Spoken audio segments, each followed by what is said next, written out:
The city was alive, not in the way a heart beats inside a chest, but in the way a restless sea refuses to sleep. Every corner buzzed with hurried footsteps, honking horns, voices colliding with each other as though the world was in a race no one could win. Streetlights blinked awake as the golden sun began its descent, stretching its orange arms across glass buildings. For most people, it was just another evening. A businessman scrolling through his phone while walking too fast, a mother pulling her daughter along with heavy grocery bags, a group of teenagers laughing at something on a cracked phone screen. Life, noisy and indifferent, moved forward. But on the edge of that busy pavement, two boys stood still, like forgotten islands in a sea of rushing strangers. They were young, too young to be standing there alone. The older one might have been 8 at most, though the seriousness on his small face made him look years older. His hoodie was a size too big, its sleeves dangling past his wrists. His jeans had patches at the knees, the fabric faded from too many washes. His sneakers, once white, were now dull and gray, laces knotted more times than they should have been. Beside him was his younger brother, no older than 6. His cheeks were hollow, his eyes wide and searching. He clutched a torn piece of cardboard in both hands as if it were a shield. The letters on it, scribbled unevenly in black marker, carried more weight than his little arms should have borne. $20, for sale. Between them sat a red toy car. Its paint, though scratched, still shone under the fading sunlight. It was the kind of toy that turned heads of children passing by, the kind that made little ones tug at their parents' coats, begging for just one like it. But this car wasn't on display in a toy store. It sat on a cracked pavement, waiting for someone, anyone, to buy it. Passers-by barely looked, some smiled at the innocence of what they thought was a game. Others frowned, annoyed by the obstruction. Many didn't notice at all. To them, it was nothing more than two boys pretending. But it wasn't a game. The older boy stood with his hands shoved deep in his hoodie pocket, his lips pressed together in silence. His gaze stayed low, watching the toy car like it was the last fragile thing keeping him from breaking apart. The younger one's small fingers trembled around the cardboard sign, his wide eyes darting at the people rushing past, hoping someone, anyone, would stop. Minutes stretched. The breeze grew cooler. The boys shifted uncomfortably, their small bodies shivering. Still, they didn't move. Because they couldn't. Because this was their only hope. And then, someone did stop. From the river of strangers, a man slowed his pace. He was tall, broad-shouldered, his navy blue suit pressed without a wrinkle. His polished shoes tapped rhythmically against the pavement, slowing as his gaze locked on the boys. A leather briefcase swung at his side, and a golden watch gleamed on his wrist. He looked like a man who had never known what it meant to be without. He paused in front of them. The younger boy's breath hitched, clutching the sign tighter. The older boy shifted, almost shielding the toy car instinctively, though it was meant to be sold. The man crouched down, lowering himself until his eyes were level with theirs. His voice was calm, deep, carrying the curiosity of someone who hadn't expected to stop but couldn't walk away. "Why are you selling this?" The question hung in the air, heavier than the traffic noise, heavier than the footsteps rushing around them. The older boy hesitated, his lips quivered. For a long moment, he didn't speak. But then, with a courage too big for someone so small, he whispered, "We need money, for Mom's medicine." The man blinked. The younger boy's eyes shimmered with tears. His voice broke as he added quickly, "She's really sick. Dad's not here anymore. We don't have anything else." The man's chest tightened. He looked at them, really looked this time. Their thin frames, their worn-out shoes, their trembling hands. The sign, the car. Softly, he asked, "Where's your father?" The older boy swallowed hard. His eyes dropped to the toy car, and he whispered, almost too quietly to hear, "He died 2 years ago, in a car accident." The younger boy hugged the cardboard tighter, as though hiding behind it. His words spilled like broken glass. "Mom works so hard. She cleans houses. But now, she can't even get up. Last night she fainted. She told us not to worry, but we saw her cry." The man's throat ached. His gaze drifted to the red car. Its shiny paint, worn wheels, and tiny scratches spoke of countless days filled with laughter that no longer lived here. "And this car?" he asked gently. Where did you get it? The older boy's fingers brushed over it carefully, reverently, like it was a treasure. Dad gave it to us, he whispered. On his last birthday with us. He said every time we play with it, we should remember him smiling. The man's breath caught. This wasn't just a toy. It was memory. It was love. It was all they had left of him. And yet, they were willing to sell it, for her. The world spun around them, busy, uncaring. But for the man crouching before them, time had stopped. Something cracked inside his chest, something he thought he had buried long ago. He didn't know why he couldn't walk away. He didn't know why their voices echoed louder than the noise of the city. But he knew one thing. This was no coincidence. This was the beginning of a story he wasn't supposed to ignore. The next morning the city woke up like it always did, garbage trucks groaning, bus brakes sighing, commuters marching with paper cups and unreadable faces. But for the man in the navy blue suit, something had shifted. He drove past the corner where he'd met the boys and felt a pull, the kind that doesn't leave you alone until you answer it. He parked by a sagging brick building on Maple Avenue, the kind landlords forgot and tenants couldn't leave. The older boy had printed the address in careful block letters on a receipt last night. That receipt sat now in the man's palm, a small, crumpled compass pointing him toward a door with peeling paint and a crooked number, 3B. He knocked softly. The door opened with a tired creak. The older boy, Ian, he learned later, peeked out first, then swung it wider. The younger one, Sammy, darted from behind a curtain and stopped, clutching the red car like a life preserver. "Hi," the man said, unsure how to fit his voice into a room this fragile.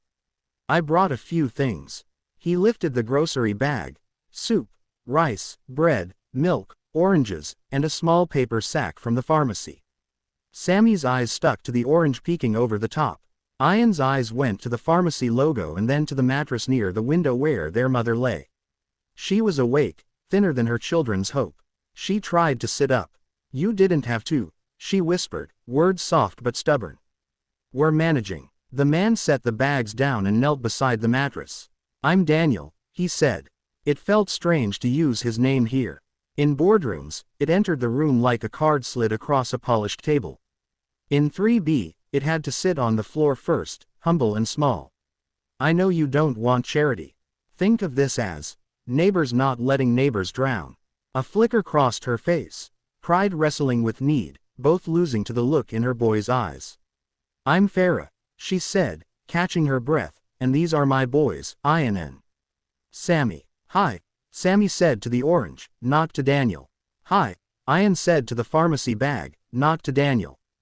Daniel smiled. "Hey." He helped Farah sip water, counted pills against the label, jotted times on a sticky note in neat, blocky letters: 8 a.m., 2 p.m., 8 p.m. He checked the cracked window, folded a blanket, tightened a screw on the wobbly chair with the little travel tool he kept on his keychain. He didn't know what to do with his hands unless they were fixing something. Ian watched like a border guard, suspicious, grateful, loyal to the line between hope and disappointment. Sammy watched like a child, because he still was, because oranges can be miracles before you learn how money works. "Can we pay you back?" Ian asked finally. Daniel shook his head. "You already did." "How?" Sammy blinked. Daniel touched the toy car's roof with one careful finger. "You taught me what this is worth." Sammy's grip loosened just enough for the car to breathe. Dash dash dash. The apartment that remembered. The place smelled like damp laundry and boiled potatoes. A single plant fought for its life on the windowsill, a bent-backed spider plant in a chipped mug that said "Best Day Ever." A hand-drawn picture hung crooked on the wall, 3 stick figures holding hands beside a lopsided red car. The smallest stick figure had a yellow crown. "That's me," Sammy announced. "Mom says I'm the brave one." "Kings gotta be brave," Ian sniffed. "Kings also gotta do homework." He said it like a promise to the future. Farah smiled with one side of her mouth. "They share the car. Their father," he said, "a toy only matters if it teaches you something." "What did it teach you?" Daniel asked. Ian's answer landed like a stone placed, not thrown. "How to let go." Daniel felt that one all the way down. He spent the rest of the morning running small errands that didn't look like heroics. Laundromat, hardware store, a call to a clinic that still answered with a person. He learned which elevator in the building stalled, which stair creaked loud enough to wake a sleeping mother, which neighbor banged pans at odd hours because loneliness needed noise. By noon he knew where the draft came from, the window, and where the hope came from, the boys. At 1:15 p.m., Farah slept. At 1:16, Daniel found himself washing dishes he had not dirtied, listening to the quiet ache of a home that contained too much love for its square footage. "You don't have to," Ian said, embarrassed by an adult doing a child's chore. "I know," Daniel said, "but I'm bad at sitting still." "Me too," Ian admitted. "Sometimes I count the tiles until Mom wakes up. There are 37 and a half. The half is because one is cracked." "Perimeter math," Daniel said approvingly, and Ian's ears flushed with pride. Sammy tugged Daniel's sleeve. "Do rich people get sick?" Daniel sat back on his heels. The sponge dripped. "Yes," he said, "they do. Sometimes the money only buys nicer hospital ceilings." Sammy looked satisfied. "Good. Because then it's fair." Ian shot his brother a look. "Nothing about this is fair." Daniel studied the boy's face, the set of his jaw. He knew that expression. He had worn it once upon a time, the night the calls came, the morning the casket closed, the year everything got quieter and colder and very, very expensive. He finished the dishes. He dried his hands. He swallowed the words he was not ready to speak. "I lost a family too, and chose a smaller truth. Fairness is tricky," he said. "But love is stubborn. It doesn't leave just because the bill is due. The city that never asks." Over the next days, a new pattern threaded itself through Daniel's schedule. Mornings at the office, a place of glass and schedules and men whose laughter never reached their eyes. Afternoons at 3B, where laughter, when it came all the way from the heart and shook the thin walls like music. He taught Ian how to tighten a faucet, how to test a smoke detector, how to write a checklist you actually use. He taught Sammy how to peel an orange without breaking the peel and how to make a paper boat that didn't tip over at the first ripple. They taught him other things. How to hear a mother's breathing from the next room and measure the distance between worry and panic by the space between each breath. How to skate a toy car along a windowsill and make it feel like a racetrack. How to leave quietly when Farah slept so the door's click didn't steal a minute of rest. One afternoon, Daniel knocked and no one answered. He let himself in. Called out, "Nothing." Panic bit hard until he heard whispering behind the bedroom door. He eased it open. Ian sat beside his mother, reading in a voice steady as a train track. The lion stood very still. He was not afraid. He looked up. "We're practicing bravery," he said, a little defensive, a little proud. Farah's eyes were closed, but she smiled. "It works better when he reads," she murmured. "Then we'll buy more books," Daniel said, too quickly, because he knew how to spend money and didn't know how to spend fear. "We have the library," Ian said. "It's free. Ms. Callahan says we're her best borrowers. Except sometimes Sammy forgets due dates." Sammy, on the floor tracing roads in dust for the red car, did not look up. "Late fees are a tax on memory," he declared. Daniel laughed, and in that laugh something unnodded. A backstory arrives late and right on time. One evening, rain wrote slanted lines on the window. The boys had fallen asleep. Sammy sprawled like a starfish, Ian curled in a croissant beside a list he'd been making. Things we need, things we can fix, things we can't. Farah was awake, eyes clear in the half-light. "You have the look," she said softly. "What look?" "The look of someone who learned to make money because there was something he could not fix." She paused to breathe. "The look of a man who lost his own." The room waited. Daniel sat on the floor, back against the chipped dresser. He had never said it in 3B. Here, words felt like a commitment you had to keep. "I had a family," he said. "My wife, Elena. Our daughter, Mira." She had a laugh that made strangers forgive each other in line. He smiled, and it hurt in a way that felt clean. 3 years ago, a driver fell asleep at the wheel. The car. He bit off the picture. Some paintings don't need details. I kept their rooms the same for a long time. I stopped buying flowers because they die when you're not looking.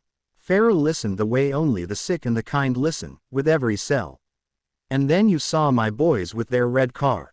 And then I saw your boys with their red car," he echoed, grateful to borrow her sentence. I thought I was done being a person who falls in love with a family. Turns out, you don't get to choose when your heart opens the door. Farah's hands folded over the blanket. He would have liked you, she said suddenly. Who? My husband. He would have argued with you about everything and then helped you fix the sink anyway. She smiled toward the ceiling. He said cars were a promise. You take care of them, they take you places. Daniel glanced at the red toy car asleep between the boys. He kept his promise. Farah's face softened. I need you to hear something. She waited until he looked at her. If I go, if this body clocks out before the bills do, don't take them out of guilt. Take them because you want to love them.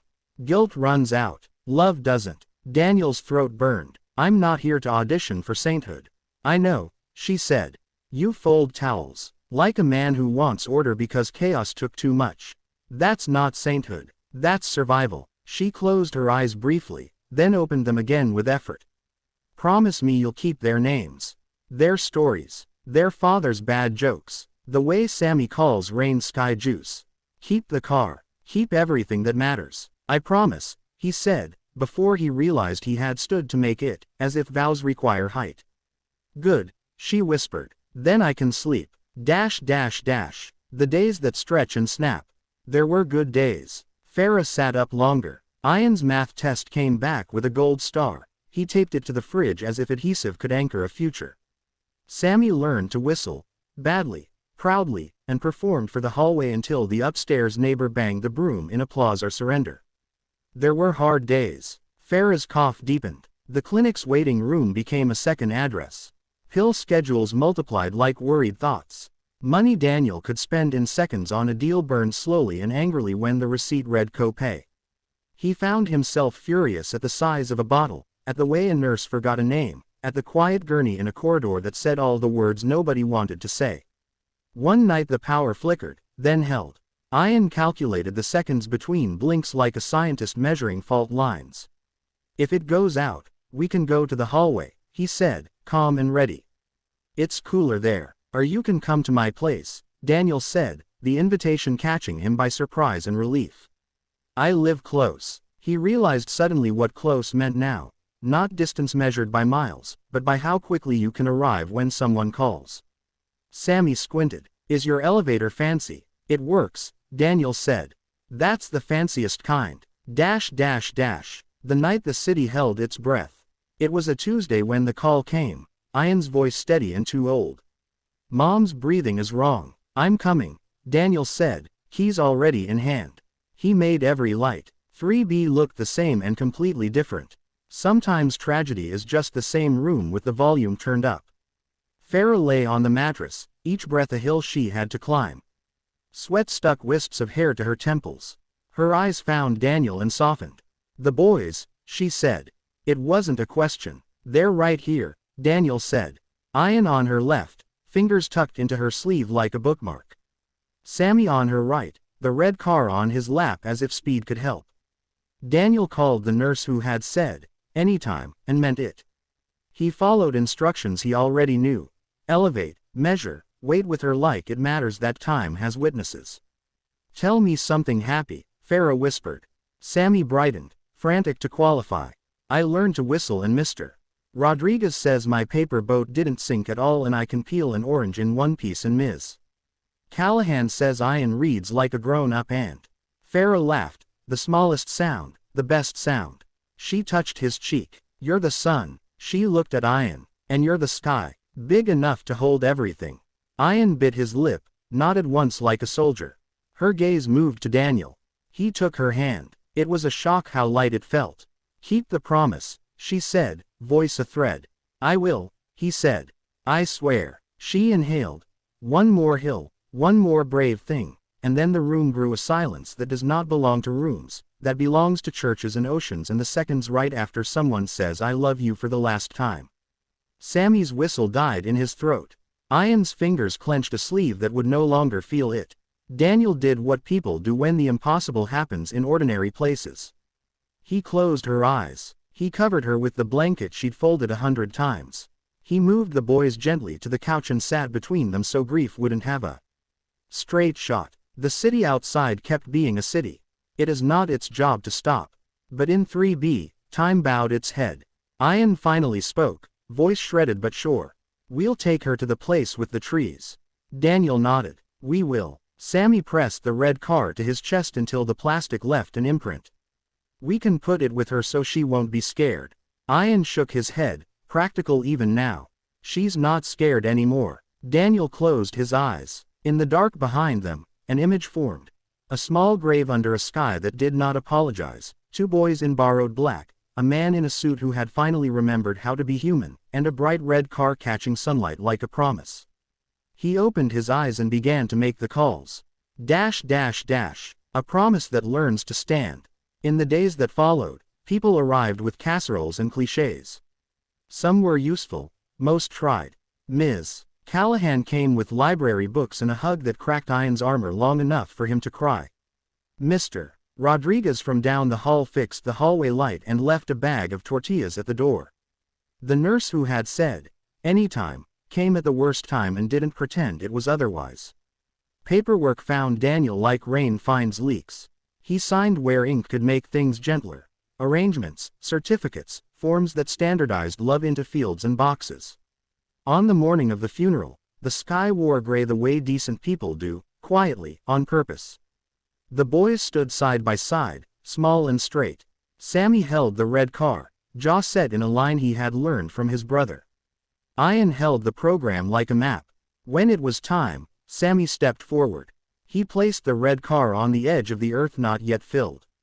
"For when you miss Dad," he told the ground, then corrected himself without shame. "For when you want to drive fast." Ian cleared his throat. "Mom says love is stubborn." He paused and decided to keep the grammar. "Mom said." He looked at Daniel, eyes dry and fierce. "You promised." Daniel's voice was low. "I did." And Ian pushed. "Because that's what people who have lost enough do, they confirm." "And I keep promises," Daniel said. "You're not going anywhere you don't want to go." Sammy slid his hand into Daniel's.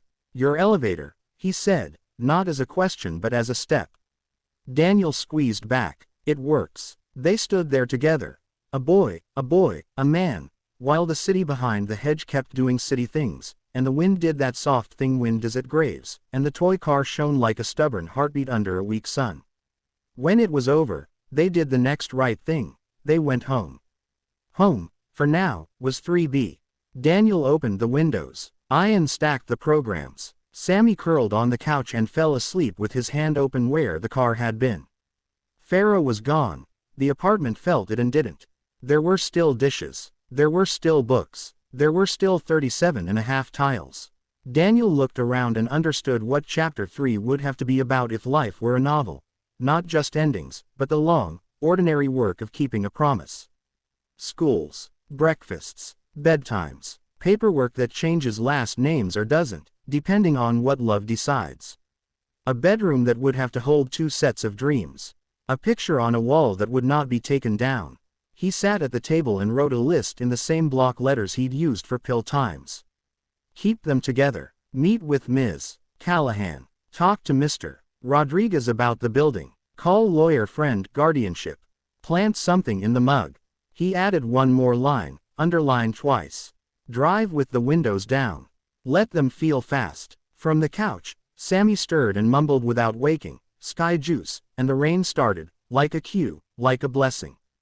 Daniel stood, moved to the window, and watched it bead on the glass. Then he looked at the boys, his boys. Not yet, not legally, but already in every way that counts, and felt the weight a heart can carry when it decides to. He turned back to the list and wrote the last item.